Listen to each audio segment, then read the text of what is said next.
This man is a drugstore owner who struggles to sell his dodgy Indian-imported erection pills to a dissipating clientele. But when he got in the police car on the way to jail, all the patients and their families stand on both sides of the road, watching him being sent away and praying for him. Dying to Survive is a 2018 Chinese comedy drama film described one man's struggle to profit and then preach about healthcare reform in China. Before we get into the video, don't forget to leave a like and subscribe to the channel with notifications on so you don't miss any of the new videos we post. In 2002, Shanghai.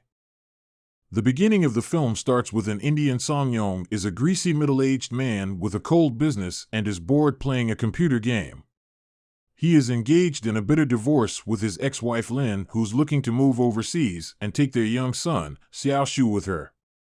To make matters worse, a routine meeting with divorce attorneys develops into an aggressive tussle, culminating in Cheng's police detective brother-in-law Chao been threatening to lay a severe beating on him.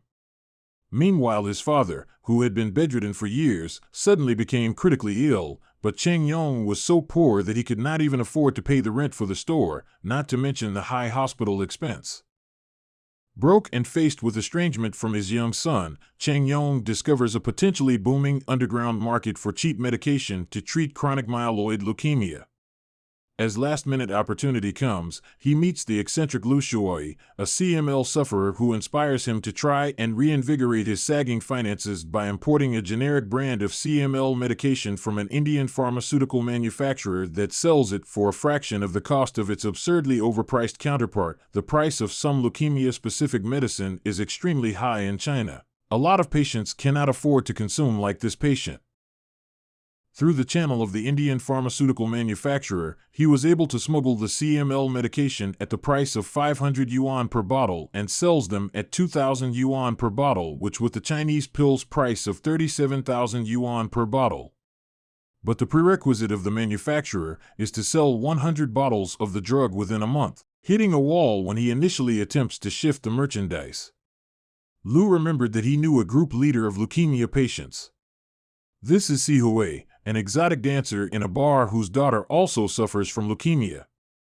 The next day, Si Hui quickly gathered a group of fellow patients. With Si Hui's help, Yong develops a motley network of distributors who help him distribute the generic medication to the patients who need it.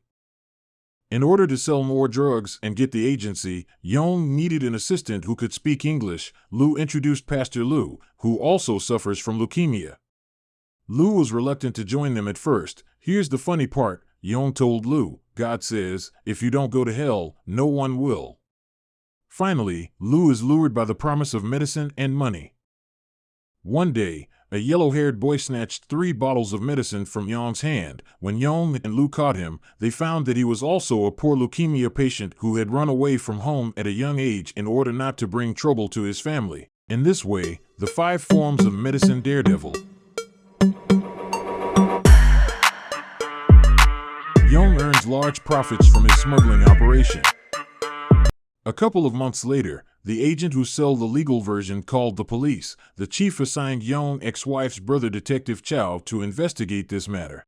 Surprisingly, the investigation results shown that the smuggled drugs weren't fakes.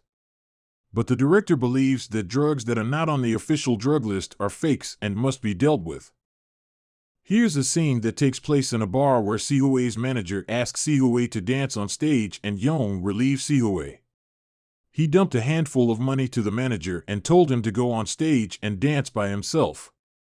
Si Hui is grateful to Yong, and just as they are about to launch into a moment of passion, Si Hui's daughter appears and Yong stops just in time. Si Hui is relieved that Yong is a kind person.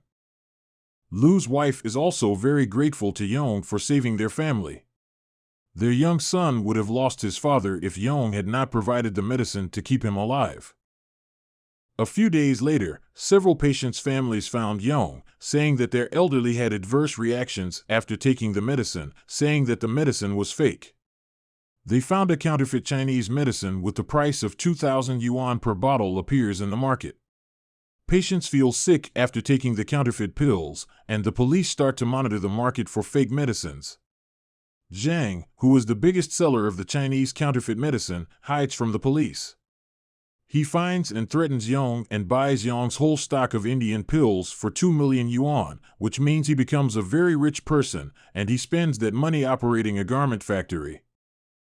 The crowd complained about Yong, but in fact he also has his own difficulties. Yong has aging parents and young children to take care of, and he doesn't want to be arrested by the police for smuggling, so that his paralyzed father will have no one to take care of him, and his fight with his wife for custody will fail. At the last dinner, everyone thanked Yong and disbanded the medicine daredevil and go their separate ways. After Zhang monopolizes the source of Indian pills, he raises the price to 20,000 yuan per bottle. People start losing the ability to buy medicines. One day, Lu's wife found Yong, told Yong, Lu's condition is getting worse day by day. Zhang's medicine was seized by the police. LV has been out of medicine for a long time. Hope Yong save Lu. Yong found the priest learned that he had lost his drug agency right and decided to return to India in order to save Lu's life. In the streets of India, Yong bought the medicine that saved Lu's life. At that moment an idol was carried past Yong, and how he wished for a miracle. However, Lu had already committed suicide. How he wished he could hear his child call him father, but he understood what his illness would bring to the family. Lots of people died because they cannot afford expensive pills. More and more people beg Yong to restart his business selling Indian medicines. Yong is moved, and he begins selling them again with the price of 500 yuan per bottle. As a matter of fact, India's government shuts down the medicine factory under pressure from the Chinese factory that makes the expensive pills. Yong volunteers to buy the Indian medicines from the regular Indian market for 2,000 yuan and sells them to Chinese patients with the cost of 500 yuan. He dissipated his fortune to help keep these patients alive. The police began a major effort to track down the counterfeit drugs and seized a large number of them. Patients from the mutual aid community were also brought back to the police station. Detective Chow urged everyone to actively cooperate and provide information on drug dealers. All the patients were silent. One old lady cried and begged the police not to be pursuing the matter of fake drugs. She had been sick for 3 years and had brought her family down. Fortunately, the appearance of this fake drug saved her life. She said the drug is only 500 yuan a bottle, not profitable at all. If the police had taken the drug dealer away, they would all have no hope of life. She doesn't want to die, she wants to live. Detective Chow let everyone go, and the sheriff persuaded him that as a law enforcement officer he had to be on the side of the law. Zhang was chased by the police and found Yong, extorting money from Yong to run away.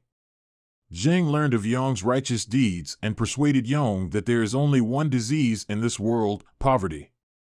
There is no rule for this disease, and the cure is incomplete.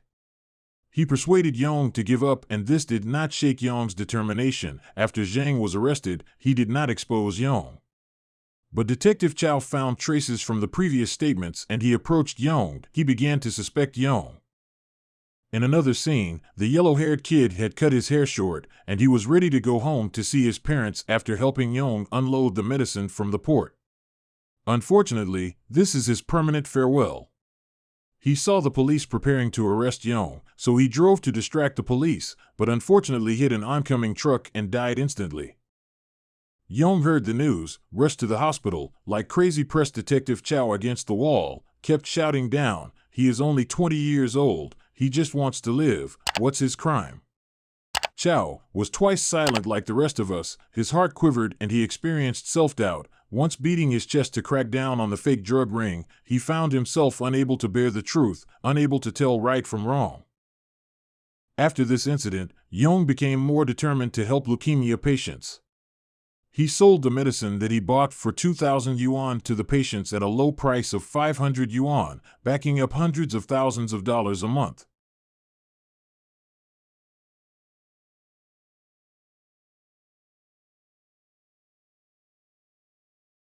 Then, Yong tearfully gave up the custody of his son and agreed to his ex-wife to take son abroad. Finally, one night Yong was caught by the police while delivering medicine with his fellow patients. He presented the whole incident in court and also admitted that he should not have smuggled the drugs. However, he hopes that these leukemia patients, one day, will be able to afford to eat and live. Because Yong's purpose of smuggling is not to make profit, but to save lives. The court sentenced Yong to 5 years in prison. When he is sitting in the car on the way to jail, all the patients and their families stand on both sides of the road, watching him being sent away, spontaneously thanked him for his farewell.